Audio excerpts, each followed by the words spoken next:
Mana ku izina rya data n'irya mwana n'irya mutima mweranda amen. Mana mushobora byose, Mana nyene ikigongo n'impuhwe, Mana nyene imbabazi, Mana nyene urukundo, turagukengurukiye mukama ingene wonye natwe mwari no joro ukongera ukatwereka kino gitondo ciza c'umusi wa kabiri dasa n'iyindi misi. Uhere gucubahiro kwatugire neza ukatubyutsa amahoro. None rero mukama turabana b'abantu turaryama tugacumura tukavuga tugacumura twumvira tugacumura. Emera ubanze tugiriye imbabazi imwe kuvuga ikintu na kimwe kugira ngo amaraso n'amazi umwana washije ku musaraba abanza dushunjukireko maze twongere kubabarirwa ku bikorwa byose bitukora bitagushimisha. None rero ko watubabariye kundura tuguhereze kino kibanza turimwo, hezagira hano hantu dukoraniye kugira ngo abahari bose bagubwe neza. Duhezagire natwe dukoraniye kugira ngo ibyo tugiye gukora bibe ibiguhimbara. Hezagira igihugu cyacu cy'u Burundi, hezagira abarundi, hezagira indongozi zose kuva kuri nyumba kumwe gushika ku mukuru w'igihugu. Ubaha amahoro yawe kandi ubahe gukora ibishimisha abene igihugu. Hezagira indongozi yacu umukuru n'amashinga amateka na biro yiwe, ubaha amahoro avi wawe, ubahe kuroranirwa mu bikorwa bashinze. Na twebwe abashinga amateka baturanije kugira ngo tubashe gutora no kwemeza amategeko, duhe umugisha n'impezagira ivi wawe, kandi dusabye umutima mweranda tuyobore mu byo dukora byose, dukore ibishimisha abarundi, uduhe gukora ibishimisha cyane cyane Imana iyo yadushize hano hantu. Hezagira rero n'abakozi n'amashinga amateka, hezagira abashitsi bose bari hano hantu wehugwa neza.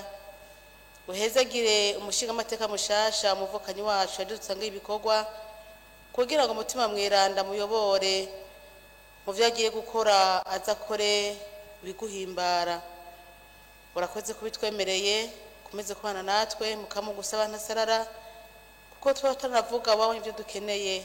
Nico gituma tuyisavye muri bike turazi ko byinshi biduhera ubuntu mu izina ry'umwami wacu Yesu Kristo amen. Ku izina rya data n'irya mwana n'irya mutima mweranda amen.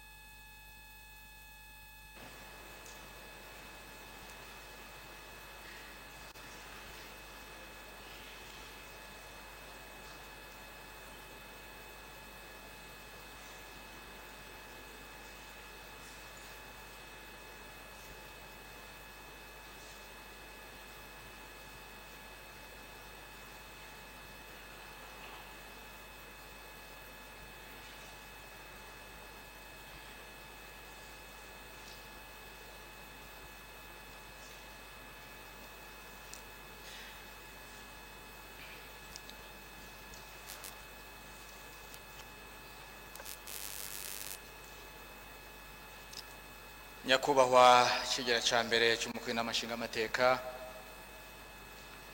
ubahwa abashinga amateka,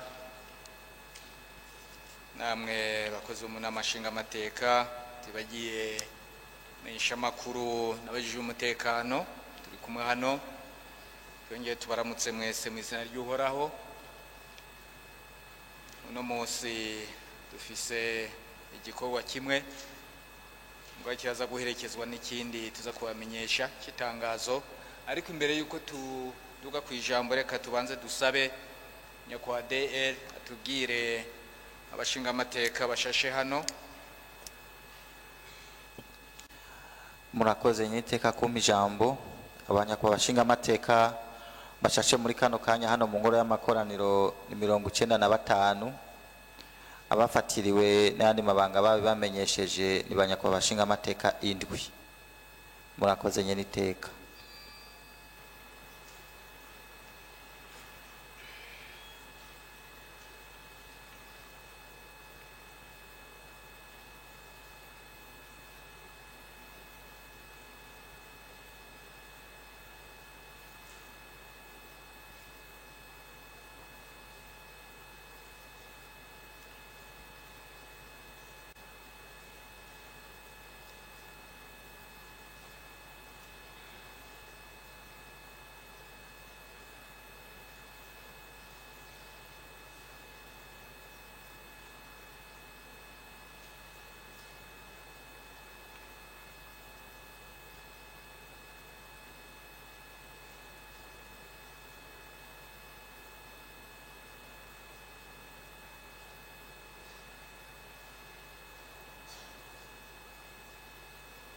ego murakoze turumva ko dushoboye gukora tangorane noneho nkuko tubivuze hariho hano ncambere nuko turaza kuraba calendrier tuyemeze nta bintu byinshi birimo mugabo ibindi bizoza bizamo ko twumvise ko hariho ibiri inyuma hanyuma icya kabiri turaho communiquer tuza kubasomera reka noneho turabe ibijyanye na calendrier qui nous a été proposé ejo haraba réunion du bureau haraba na réunion du bureau élargie kandi haraba na réception y'amadosiye y'amakandidature kubazoja muri severe muri wa mugu severe kuko abandi bagiye kurangiza ikiringo cabo muri buka ko hariho n'abandi bari baciye hano twaheruka kwemeza ariko barya twari kugira ngo baheze ikiringo cy'abandi cyabo basubiriye ubu no kuvuga yuko ubu bose rero bitwa yuko barangije ikiringo cyabo bagaragaye ko tugiye kongera ku niko bimeze tugiye kongera kurondera abandi 13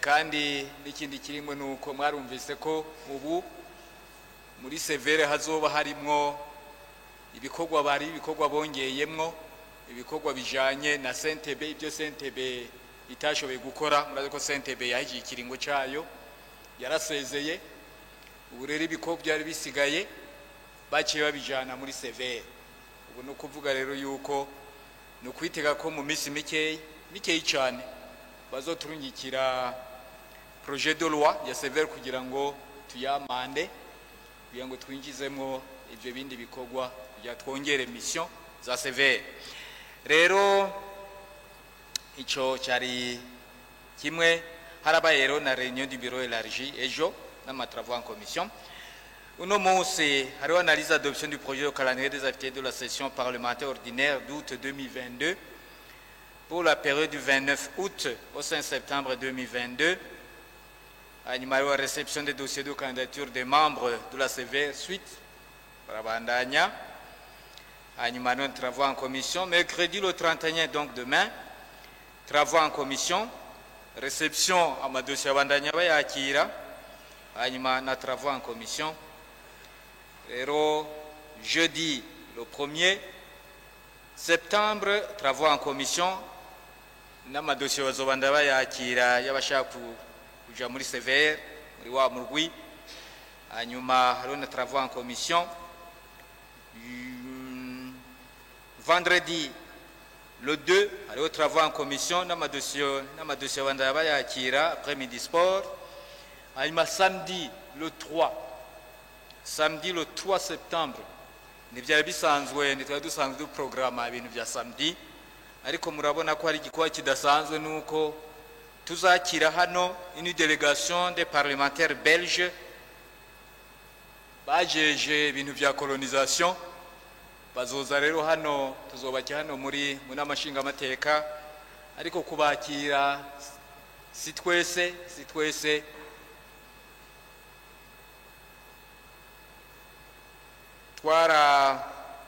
turahamagaye twamenyesheje abari muri commission élargie bajya president banyu muza muri bamakomisiyo muri commission élargie nebo tuzoheza tugakorana bakadufasha icyo gikorwa rero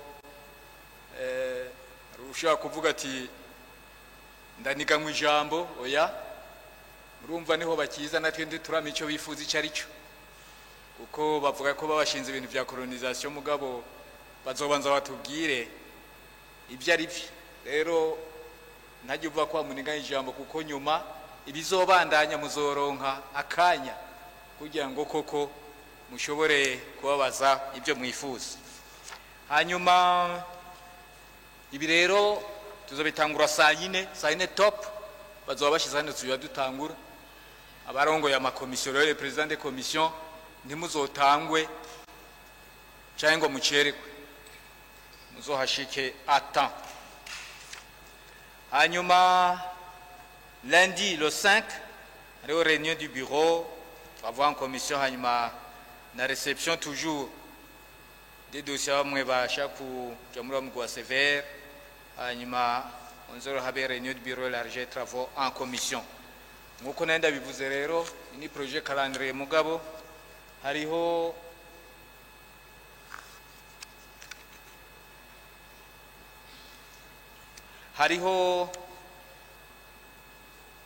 ibindi bikorwa dushobora kuzakira kumbure bizoza uko bizogenda biza mu bisoko henshi ya travaux en commission, twaba bikibibanza kugira ngo dusa dukora amasezini igihe ibikorwa byose bizoza biza. Hariho n'abandi bariko barakora kumbure bashobora kuzoheza kare kubyo dushobora kubashiramwo hano nabo bakazoshobora kudupresenta ibikorwa byabo. Ikindi mugabo ntibiri hano, turiko dugiye kwandikira ikete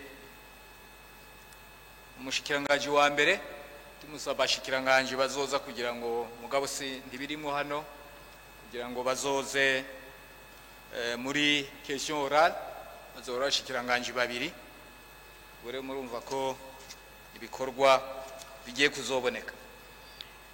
Nibyo rero muri calendrier twari twashoboye kubategurira.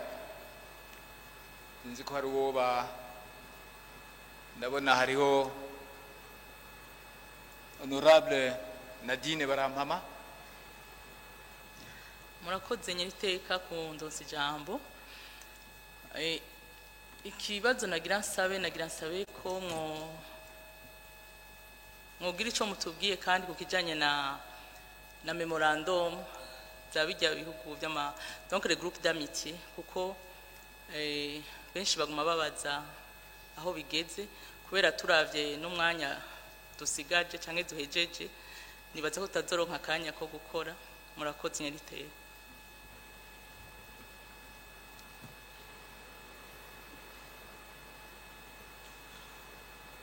Ego reka tumve honorable Terence. Murakoze ku mijambo nako murongo y'inamashinga mateka.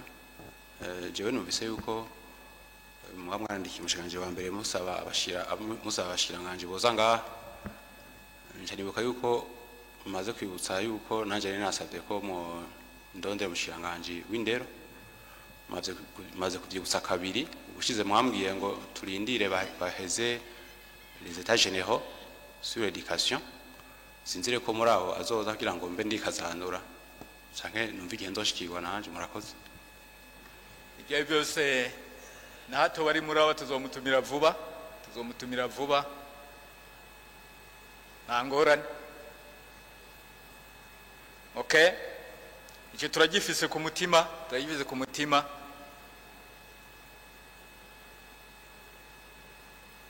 ubu twatumiye babiri wa agriculture n'uwa santé. Ubwo ibindi nabyo bizokurikira. Rero ngiyi reka tubanze twemeze calendrier. Ndabona honorable Nestor nawe ntuye sinzi kuvuga kuri calendrier. Murakoze nyaniteka ku makano kanya. Sinavuga kuri calendrier ari communique nagomba gutanga, ngira ngo ndayitanga calendrier iheze. Murakoze nyaniteka. Rindira gato tubanze duheze. Ubwo rero ndabona nta pas d'objection au calendrier adopté.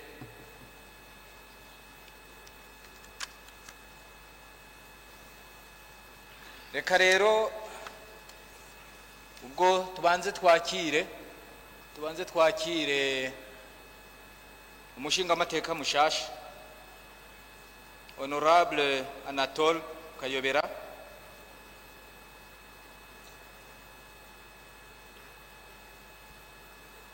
Yasubiriye honorable banteye ubwo nyakwigendera yohaguruka rero uyo honorable imvukira ya Kirundo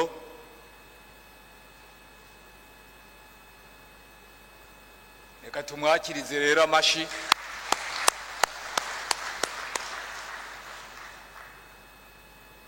murashaka kutwibwira neza nimutwibwire neza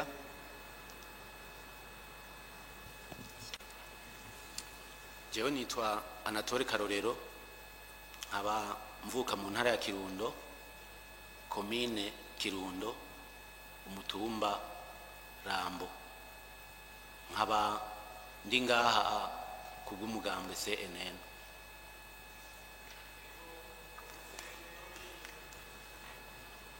licencié en santé publique licencié muri santé publique ego murakoze cyane rero turabahaye ikaze hano mu muryango w'abashinga amateka akazi karimwo nimuze mudufashe murabe ko twoduza ikivi rero mu bice bikurikira nuko muraca muja muri komisiyo nyakwigendera yahoramwo ndibaza yuko ikibanza ciwe muri komisiyo yaroha muyihe komisiyo justice ubwo namwe muri komisiyo justice murakwiye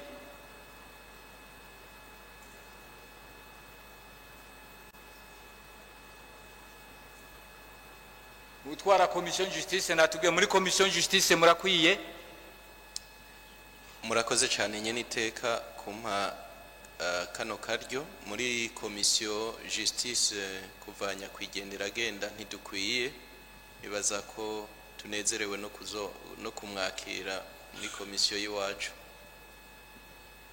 ntidukwiye kuko nyakwigendera nimwigeze mumusubiriza okay murakoze cyane nyango arabyumvise ko aca begera kugira ngo mumubwire umunyonga ihuma n'idahuma muri komisiyo justice ace amenya nawe ingene yipanga mu kazi ngibyo rero kubijanye n'uwo mushinga amateka mushasha hanyuma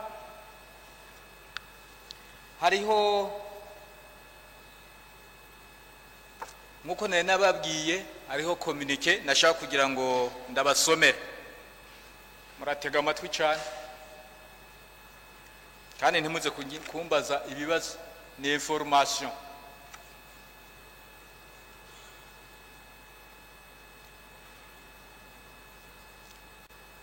muratega amatwi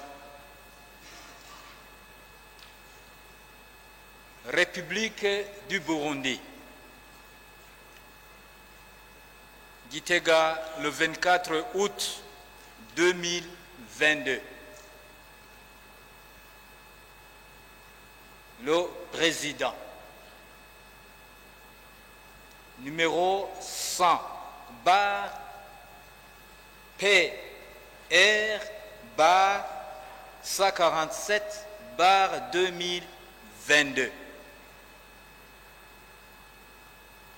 au très honorable président de l'Assemblée nationale à Bujumbura. Objet. Message d'information au Parlement. Très honorable président, nous avons l'honneur de vous écrire pour porter à la connaissance du Parlement de la décision de déployer la force de défense nationale du Burundi dans la province du Sud Kivu de la République démocratique du Congo, RDC. En effet, l'Est de la République démocratique du Congo connaît depuis quelques années une présence sur son sol de groupes terroristes qui ne cesse de commettre des forfaits innommés et innombrables plutôt, non seulement dans ce pays, mais également dans les pays voisins. Le président sortant de la communauté est-africaine, son Excellence, M.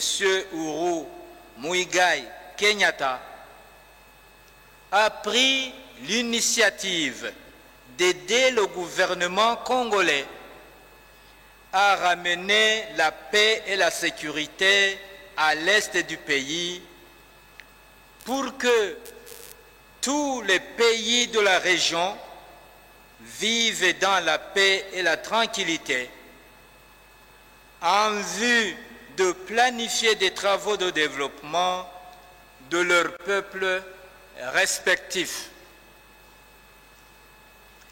Ainsi, il a organisé plusieurs conclaves des chefs d'État de la communauté est-africaine pour essayer de trouver une solution durable aux problèmes sécuritaires de l'Est de la RDC. Plusieurs décisions ont été successivement prises au cours de ces conclaves, surtout celui du 20 juin 2022. La décision la plus déterminante est celle du déploiement d'une force militaire régionale de la communauté est-africaine dans cette partie de la RDC. Il a été convenu que cette force soit déployée sous les auspices de la communauté est-africaine pour une période de 6 mois renouvelable avec un mandat de contenir, combattre et éradiquer les groupes terroristes et négatifs opérant dans l'est de la RDC, en appui aux forces armées congolaises opérant dans cette zone et en étroite collaboration avec la MONUSCO. Les chefs d'État de la communauté est-africaine ont également déterminé le secteur de responsabilité de chaque pays, tout en recommandant des contacts bilatéraux avec le gouvernement de la RDC dans la mise en œuvre de la force armée à déployer par chaque pays. C'est dans cette optique que le gouvernement du Burundi, en collaboration bilatérale avec le gouvernement de la RDC et en vertu de l'article 255 de la Constitution qui précise que dans les limites déterminées par la Constitution et les lois, seul le président de la République peut autoriser l'usage de la force armée dans l'accomplissement des obligations et engagements internationaux, a pris la décision de déployer un contingent au sud Kivu. Après consultation officielle du Conseil national de sécurité, CNES, entre parenthèses, en date du 22 août 2022, tel que le prescrive l'article 256 de la Constitution et l'article 4 de la loi organique numéro 1/26 du 6 décembre 2021 portant modification de la loi numéro 1/23 du 31 août 2008 portant mission, composition, organisation et fonctionnement du Conseil national de sécurité, CNS, nous voudrions vous informer que le Burundi vient de déployer un contingent constitué d'un bataillon d'infanterie dans la province du Sud Kivu pour une période de 3 mois renouvelable. Vous en souhaitant bonne réception, nous vous prions d'agréer, très honorable Président, les assurances de notre haute considération. Évariste Ndayishimiye, Président de la République du Burundi, signé.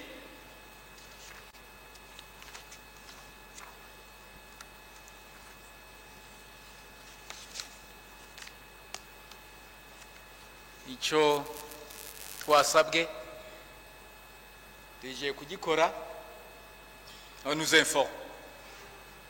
Tuba twarabikoze peut-être juste après tumaze kuronka rino barwa rikomeye, mugabo ntivyakunze kubera ko tanto hari imisi mikuru, tanto hari mu bindi bikorwa byinshi, tanto abashinga amateka ntibaboneka ari benshi, turaba tutireka tuze turindire uno munsi noneho dushoboye kubashikana ko iyi nkuru idasanzwe, inkuru ikomeye cyane y'igihugu. Sinzi ko umuntu witwa inkuru information. Nibyo rero mwabyumvise, amategeko yavuzwe, ntacyo twokongerako. Rero nimba hariho abashinga amateka bafise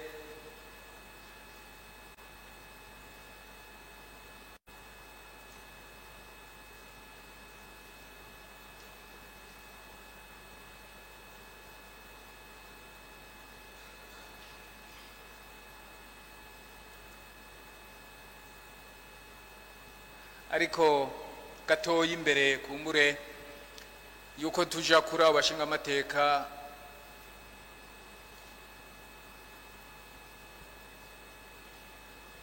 batanga amakomunike, nagira ndabibutse, nongere ndabibutse inshuro ishika nkiya kangasi ndabizi. Hari umuntu yasabye yarabahaye numero de compte kuvyerekeye, siniko ndabivuga byinshi cyane, barabahereje numero de compte byerekeye cyo mwofasha, murabizi.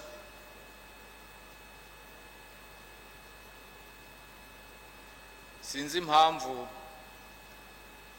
mutariko muribwiriza vuba vuba, ariko twizere ko muzoca mubikora mudatevye. Abasigaye icyo ni kimwe. Ikindi nagira ngo hariho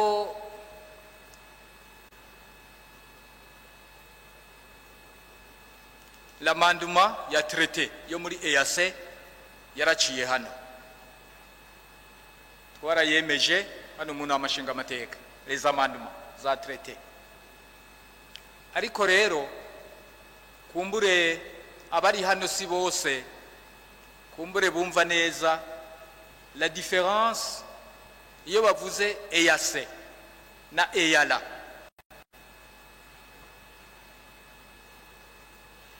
EAC ni nk'uko tuvuga muri surgel. Muri surgel hariho surgel, hariho na FP surgel. Muri Parlement panafricain, muri Union africaine hariho Union africaine, hariho na Parlement panafricain, kandi ibyo biratandukanye cyane.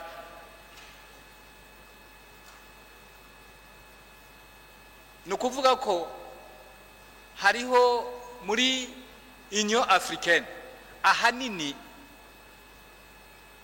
ni ibintu bijyanye n'urwego executif ahanini, noneho hakaba Parlement panafricain akarego twokwita ari uko ari urwego legislatif. ariko izi nzego ni ukuri zipanze muri Afrika yose, zipanze kumwe, haba muri Surgel, haba muri SADC, haba hano muri EAC, zipanze kumwe.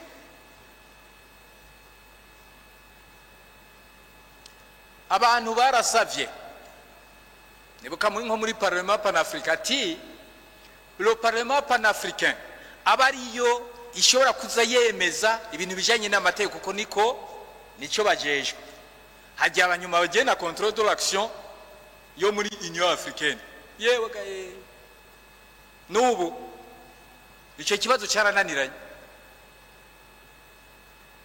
ku buryo bavuga bati le Parlement panafricain ni consultatif, nkuko EALA ari consultatif, nkuko lo FPS Surgel ari consultatif, n'ibindi. Nta decision izo nzego zifata. Tugaruke rero muri EAC. Irya traité ya EAC yaciye hano kuko bashinga amateka twateza kugira icyo tubivugako, ariko irya traité ya EAC abantu bafise ijambo rya nyuma n'abakuru b'ibihugu,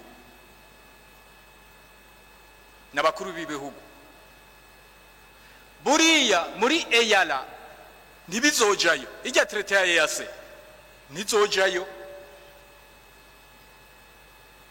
izogenda direct muri EAC. Muri EALA icyo bafise règlement intérieur ya EALA iyo bakorerako, mugabo règlement intérieur ya EALA ituruka kuri traité ya EAC. Ariko abo muri EALA ntibashobora kugenda none muri EAC babwiye ngo hindura iki, muri EALA ntibabona aho baca, nkuko no muri Parlement panafricain badashobora kugira ngo bagiye guhindura ibintu muri Union africaine, ntibikunda. Baracari mu tractation n'ubu kugira ngo barengene bo kwameliora iyo communiquer, iyo collaboration ingene bokorana. Aha rero icyo nashaka kuvuga nuko mu byo twemeje hano cyane nuko hariho ibindi twabonye mwoshobora kumva, mwumve ko bikenewe. Icya mbere, observation ya mbere, mwaremeje ko bamanda ku bintu bijanye n'amakota, ku bintu bijanye n'abakozi muri EAC, ni byiza. Ariko harakantu umengo twari kongeramwo, mbega izo kota zizokushigwaho sur base de quoi? Quelle est la référence de calcul yayo makota? None gufa kuba ngo Burundi butoyi ngo babuhe umukozi umwe canke babiri, abandi bariko baronka batanu, ubiharuye sur base de quoi? Nuko turi bakeyi, igihugu n'igitoyo muga turi benshi, ugiye kuraba la densité turarusha ibihugu byinshi. Aha rero nashaka kuvuga ico kintu, ako kantu ka base de calcul baze baraba ingene bagahinyanyura, nako nakantu gakenewe. Ico ni kimwe. Ikindi cya kabiri ni ikintu kijyanye kunonosora neza ibintu bijyanye n'amakontribution. Amakontribution arafise uko atangwa, mugabo abarundi bavuga bati none kumengo twebwe mudusaba menshi, ati hari abandi bafise cyane mugabo mukabasaba makeyi. Ako nako nakantu boshobora kongera guhinyanyura. Ikindi ni kijanye niyo turiko turaja ico bita la confédération politique. Imbere yuko tuja muri fédération politique, ubu baremeranije yuko tuzobana tukaja muri confédération politique, ni vyiza. Ariko hariho les mesures de mise en œuvre, ibikenewe, ingingo mperekeza zoshobora gufatwa kugira ngo none iyo confederation izoshobore kuja mu ngiro ingorane ari nkeyi. Ndababwira izo ngorane. Icyambere nuko iburaya bavuga bati ndahera iburaya kugira ngo muce mu byumva. François Hollande akiri president yamavuga ngo n'appartient pas à la culture européenne qui veut. Suwariwe wese afise la culture européenne. Bwari buryo bwo kugira ngo bakumire ibihugu bimwe bimwe. Mugabo bifise sanse yavyo. Kuko hari ibihugu by'Iburayi. Igihugu cyose kiba gifise culture yacu. Souveraineté ni iki. Ariko muri Union Européenne kubera ko bagize hamwe bavuga bati iyo Union Européenne irafise culture européenne. Ntushobora rero kuza kupfa kwibwira ko unjya muri Union Européenne izo critères bataziravye. Icyo umuntu yoca yibaza niki, none nidukora confédération est-africaine, quelle sera la culture est-africaine? Hamwe ushobora kuvuga uti ubonye ugahura na Mariko, ugahura na Paul, ugahura muri East Africaine, ugacumenya uti urya nuwo muri East Africa kuko yambara uku, atwenga uku, agenda gucya, afungura gucya, avuga gucya, ibintu nka bene ivyo n'ibindi. La culture iyo abonye izuba riserutse acamenya ibyo ari byo, rihagaze hejuru akamenya ibyo ari byo, abonye ukwezi twese muri ako gace tumenya icyo ari cyo. La culture, la cosmologie, la cosmogonie n'ibiki. None iyo culture est-africaine nimumva ko ari ikintu gikenewe kugira ngo natwe tuzavuye ko dufise ini culture isa na culture européenne, natwe dufise culture est-africaine. Iki rero nicyo kwiyumvira, nibindi umuntu abona bikenewe, nicyo kwiyumvira. Kuko ubundi bavuga yuko la culture niwo mutima w'igihugu, la culture. None abo tuzoba turi kumwe tuzoheza duhuze culture gute? Culture est-africaine izoba imeze gute? Abantu no kwiyumvira namwe abashinga amateka mwiyumvire, kuko ni intererano. Ibi ndabivuze kuko hariho amanama bigeze kuzabibazamwo ati none twebwe abanyafrika ko twirirwa dukoma induru tuvuga igifaransa, tuvuga icyongereza, sindimi zacu, none wo kwiyumvira neza gute bene ururimi barushizeho bo ntibaduhinyanyure, ntibadukenyure, baradukenyura nyene bagaca kugira ngo uvuga nabi wewe, ngo hindura ngo uvuga uko, n'ibyumviro byose bakabituruna bakabidetura kuko tuvuga mu rurimi atari urw'iwacu. Ugasanga n'iby'ubushakashatsi, iyo turiko turakora ubushakashatsi dukora ubushakashatsi mu rurimi atari urw'iwacu. Aha turashima cyane abatanzania kuko aho bageze uno munsi byinshi ariko barabikora mu rurimi rwabo, n'ibiharuro ni mu rurimi rwabo. None ko tugiye kuzogira confédération est-africaine, none twe tuzoba dufise culture iyihe? Ururimi ruzoba ruruhe? Tuzoba duhuriye kuki? Kandi mu bintu culture ivuga harimo ibintu by'Imana, les croyances, ibyo byose bizamo. None tuzovyuniformiza gute? Tuzovyarmoniza gute? Kuko ibyo nivyo bifacilita la cohésion y'abamambre b'iryo shirahamwe, nibyo bifavoriza la consolidation, la communion. None bizogenda gutega yemwe mu gihe hari ibihugu bimwe bishobora kuvamwo bikiha kuza gutera ibindi, turi mu karere kamwe, mwumva bizogenda gute? ya culture aha ndabivuze kugira ngo mwumve namwe muze mugire ama reflexion mubane mujye ama reflexion nta nyishu pour le moment dufise ni byimvye turiko tubazanya nyikintu kijanye na sécurité ubundi hari yakwiye kuba principe muri traité mu gihe dushaka kuja muri confederation ko kizira kikaziririzwa ko atagihugu kiri muri communauté gishobora kuza gutera ikindi bisangiye biri dans la même communauté mugabo kuri kino yaravuga ngo kizaya kwivanga mu bindi bihugu na ngo ku gihugu kimwe kitaba source y'umutekano muke wiki ibinwa oya ariko kuba ivyo namajambo umengo aroroshe nibasheme ikintu cha principe ko kizira ibyo byose kugira ngo iyo confederation tuvuga ishobore kuzofata umunsi bazobati turayishinze ishobore kuzofata imisi naye handi hoho bizogorana hariho ikindi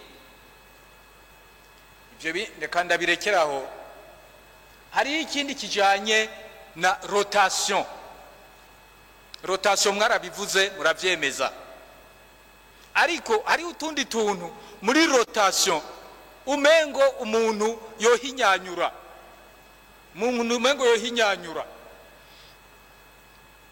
muri union muri parlement panafricain baherutse gukosora barakosoye neza cyane ibintu bijanye na rotation ubu nukuvuga yuko region yose muri parlement panafricain ama region natanu bayita caucus ama region natanu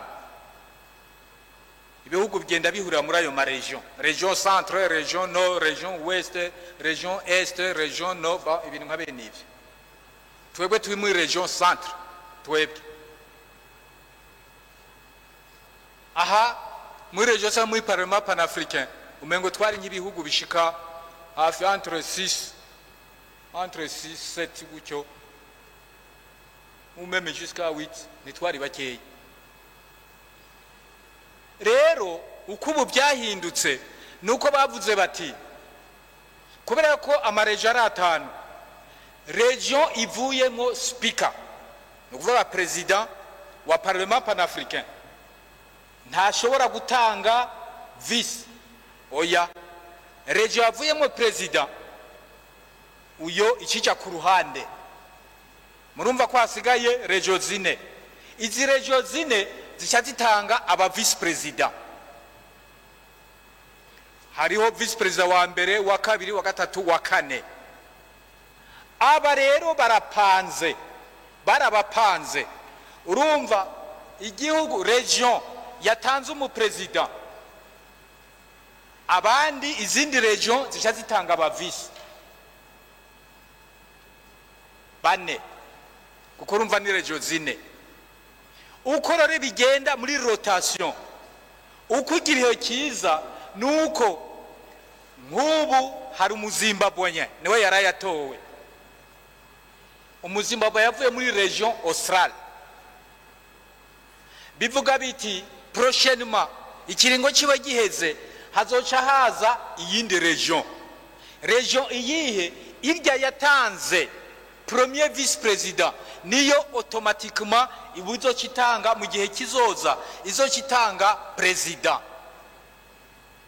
uwari yoke region yari yatanze premier vice president ice iduga itange premier vice president novuga region deuxième wari ubu yiri deuxième vice president mu gihe kiza izo kiduga nayitange premier vice president yari quatrième uburi en quatrième position régie quatrième position ubu nayo izo kiduga mu gihe kiza izo kitanga troisième vice président umwe la région australe ubu ifise président nayo izo kimanuka mu gihe kiza izo kija itange vice président wa kane gutyo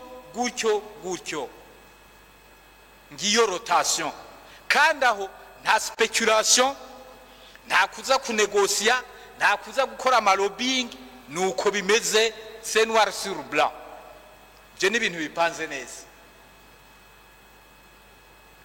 Nivyo nifuza, jewe niko nabyifuza, mvuga nti muri EAC naho bo bipanga uko byoba byiza, kuko aba vice president na nibo bagize bureau, hanyuma hagacaza rero n'amakomisiyo nk'aya makomisiyo yacu dufise. Ariko muri East African hari speaker umwe, president umwe, nta ba vice bahari. None hataraba vice uko niko byari byarapanzwe. Ikibazo kica kiza nuko iyo hageze kuzana kurondera usimbura le president, hacatangwa kwa ama speculation, ibihugu bikirukanga bigatangura kuza gukora amalobbying, baza kuri babwira uyu muradutora muragira uja muramureka niriki, ibintu nka bene ivyo. Nk'ubu biravugwa yuko hari ibihugu bitatu bitarigera bitegeka EALA. None ivyo bihugu bitatu kugira ngo uci bidepartaja bica bigenda gute? Mwebwe mutwarumvise ingene mwabihinyanyuye, sawa. Hariho n'ibihugu bibiri byinjiriye rimwe, sawa. Mugabo nubwo mwabihinyanyuye kurya, harimo akandi kantu wumva kategerezwa kujamwe. Akandi kantu nakahe? Kugira ngo ibyo bintu by'amaspekulation bihere, byari bikwiye kumera nka kurya bimeze muri Parlement Pan-Africain uno musi. Icyo ni cyambere, kuko icyo gihe nta maspekulation ngera kujamwe. Bidakunze ko bongeramwo aba vice bahuye n'ibyo bihugu membre, barashobora kubicisha mu makomisiyo, ku buryo amakomisiyo ashobora nayo kugenda yirogrupa nka bimwe twavuze by'amaregion. Amakomisiyo abasangiye amakomisiyo bagashobora kwitoramwo nk'umubo bavuga bati uyu ni Umurundi arongoye rijya huriro ry'amakomisiyo, uwundi ati uyu ni Umunyarwanda arongoye rijya huriro ry'amakomisiyo, ati uyu ni Umutanzania arongoye rijya huriro ry'amakomisiyo, ati uyu ni Umukenya arongoye rijya huriro ry'amakomisiyo, gutyo gutyo uko ibihugu bingana. Noneho abo bazoba barongoye ayo mahuriro y'amakomisiyo bakaba aribo baca baja muri biro. Par exemple, ibi nibyo mbyo ndiko ndabaha kugira ngo turabe kumbure ingene twokosora ibintu, kumbe tukabigira tukabiha ubutunzi, sinzi uburyohe, tukabiha uburyohe. Noneho igihe rero hageze kome bamwe babarongoye amakomisiyo nyene manini manini bashobora guca bagimaze kuja muri biro, noneho hakaba une sorte de promotion interne, bakaba boshobora kurondera nk'umuntu avuye inyuma yoza gutegeka EALA, ari uko indani habuze woshobora kuba umukandida aleya o speaker. Ibyo byoheza bikaryoha kurusha. Ikindi cya kabiri nuko abo baba bari muri biro benuko baca bagira access kuri ijya poste ya presidence y'umuspika, bagashobora kumwegera, babasa nabegeranye. Mugabo no musi uko navyumvise ibigihugu nko mu Burundi batanze babiri bakaja muri iyo biro, kandi abo babiri barangana. None bangana muca mwumva ko harimo akantu katumvikana. None muri abo babiri ninde mukuru? Bose barangana babiri, n'ibindi bihugu bikagenda bigira uko. Donc ibihugu byose byagiye bitanga abo bantu baja muri biro, mugabo wumva ko bose bangana, bari ku rugero rumwe, badashobora kwegera speaker. speaker rero acakora ivyo yishakiye muravyumva ako n'akantu niciyumvira namwe murabandanya mwiyumvira murabanza mwiyumvira icyanyuma nuko eyala ironse nk'ibintu itegerezwa kurungika muri eyase ari nka amandema y'itegekiriniri naho harakwiye kuba elabore inzira bicamwo kugira ngo twebwe hano bidushikire inzira bicamwo kugira ngo twebwe hano bidushikire hatarinze kuba ibintu by'amakosa cyanye byo gutatona cyanye ibintu by'amagendera hakaba n'inzira y'ibitomoye bivuye hano ni kugira ngo bibashikire bariya bari muri eyala iyo nayo sinzi ko mwakivuze ariko naco kirakwiye kuzotomoka neza ikindi kijana mbega umuntu ari muri eyala mu gihe twebwe tubona ko ariko arakora nabi tumukurayo gute icyo ari cyo mwavuze gayeme ari cyo mwakivuze ko nyakubahwa honorable com ari cyo mwakivuze ko oya icyo ntacyo twashoboye gushika ko ariko twe twakonsideye cyane yuko hariho bimwe bimwe bishobora kuba précisé par les textes d'application du traité kugira ngo umbure byose ntibidevelope muri le traité bikaba ma précision rero muri texte d'application oya les textes d'application ni muri règlement intérieur yo muri eyala ibidashobora kuba précisé ariko aha hari ibishobora kuzigwa bikemezwa n'abakuru b'ibihugu bisanzwe mugabo hari n'ibindi bija muri règlement intérieur nk'ibyo par exemple tuvuze nk'umushinga amateka tukamurungika hanyuma akabyifatamwe nabi hano twomukurayo gute ngicyo muri règlement intérieur mugasi niko nabo bazemera kugishiramwo abo muri bavuga bati atiye twikura gutyo aho rero nuvuga ko cyo kwemezwa n'abakuru b'ibihugu muri traité murumva ko utwo nibindi twongeye ko tubona bikwiye navyo kuzohinyanyugwa umuntu ari kuraba neza ibintu n'ibindi nibishoboka abakuru b'ibihugu bakazogira icyo babivuga ko aha natwe murumva ko nivyo turiko turiyumvira natwe tuzora ngene biduga kugira ngo bishike iyo bitezwa kuja aha rero twarabwiye wo muri commission en charge des affaires politiques kugira ngo aze yegere umushikiranganje wa EAC azamushikira ibyo byiyumvira kandi naho yorondera umushikiranganje wa mbere nyakwa umushikiranganje wa mbere naho yo murondera yo mubwira ati twebwe hari ibindi tubona umengo twokongeramo nibaza honorable ko muvyumvise muragerageza murondere umushikiranganje ajejwe EAC n'umushikiranganje wa mbere nawo mumurondere kugira mu mubwire ibitwongeyeko bumve ko barashaka gusanga yuko hari koko ibyo shobora kuzinjizwamo muri traité abakuru b'ibigo bakazovyemeza basanzwe ari valable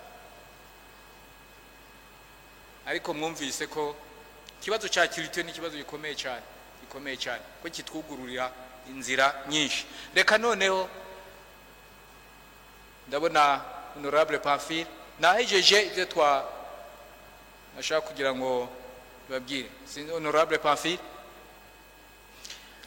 murakoze excellence ku makanya mu ntumbero yo kunonosora integuro y'itegeko risubiramwo itegeko rigenga abakozi ba leta statut général des fonctionnaires tagadusabe abubahwa abashinga amateka dusangiye mu mugwi w'amaho ujeje imibano ko kuri wa kane tuzokwakira muri komisiyo abubahwa abashikiranganje babiri ujejwe amagara y'abantu n'ujejwe abakozi n'akazi kugira ngo tuzoshe kunonosora iryo tegeko rive mu nzira kuko ririhuta niryo teza gushira mu ngiro na politique salariale leta ikirifuza gutunganiza bene gihugu rero bukwigora kwa kane tuzora muri komisiyo kugira ngo turikure mu nzira murakoze excellence murakoze nshemboneraho nakanya kugira ngo tumwunganire muri komisiyo nubwo ari komisiyo ije gico gikorwa ni sezi ofo muga ntibivuga yuko nabandi mudashobora kugira ikintu mubaterera ingorane zashitse ni ingorane zumvikana ariko sinigwa nja muri detail bo mura nkuzoba abishoboye yumva ko ari intéressé n'icyo kibazo kijanye na statut général des fonctionnaires arabegera hariya yegere muri komisiyo hariya agire icyo baterereye erega n'umushinga amateka yumva ari intéressé mu gihe bariko baraseja muri komisiyo arashaka kugenda kumviriza kizira gusa yuko agira ikibazo abaza ariko arashaka kugenda kumviriza ari nk'icyumviro yumvise yoterera ashobora kucandika agahereza uwo muri komisiyo timuraraba naka canka ati aha naha mu bigenzuko mugabo we ntavuga barashaka gutanga kanote akagaha uwo muri komisiyo areo nagira ngo uzobishobora yumva ari intéressé azogende nabo abaterera agacumu kubumwe nibaza ko bizoheza bigafasha cyane nicyo nashaka kongera ko nayibindi twarasiguraniye uko bimeze baranditse twarabibonye tubaza yuko bazoheza bagakora nyine babona neza aho bari kuja hariho nico bashaka icyo ari cyo kandi uko babidusuye twarumvise ko bari mu nzira nziza nico rero nurangiriza ko reka duhe wari yasavye ijambo honorable Nestor. Murakoze nyeniteka ku makano kanya na jewe ni communique iraba abanyakwa abashinga amateka bahurikiwe mu mugwi wamaho mu byujeje harimo ubutunzi yuko twoca duhurira aha muri hall kugira tuvugane uko igikorwa mwaduhaye tuzogikora. Murakoze nyeniteka. Murakoze. Ndabona ta wundi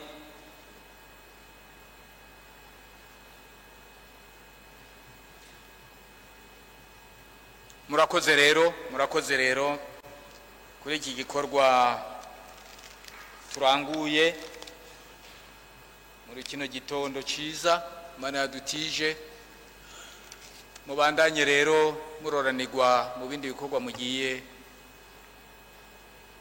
kurangura.